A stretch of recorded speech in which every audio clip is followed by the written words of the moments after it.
பிப்ரவரி 16. புனித ஒனேசிம்.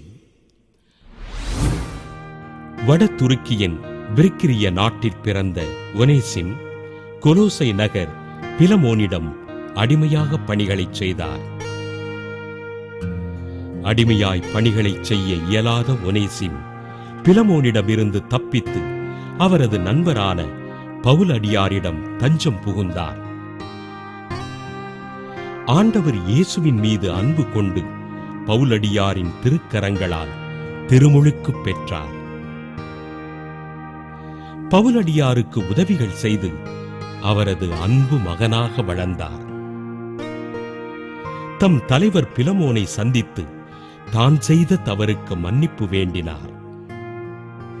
ஆண்டவரின் நற்செய்தியினை அறிவித்த ஒனேசிம் திருத்தூதர் திமோத்தேயுவின் மறைவுக்குப் பின் எபேசு நகரின் ஆயராக தேர்ந்தெடுக்கப்பட்டார்.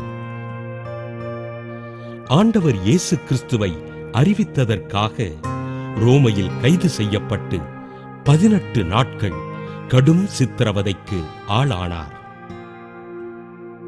கிபி 95ஆம் ஆண்டு கற்கள் எரியப்பட்டு மறைசாட்சியாக உயிர் துறந்தார். அடிமையாக இருந்து ஆண்டவரின் பணி செய்து ஆயராக உயர்ந்த இவரை திரு அவை புனிதராக உயர்த்தியது. புனித ஒனேசிம் திருவிழாவை கொண்டாடுகிற நாம் அடிமைகளாக வாழுகின்ற மக்களை ஆண்டவரிடம் அர்ப்பணித்து அவர்களது சுதந்திரமான வாழ்விற்காக ஜெபிப்போம்.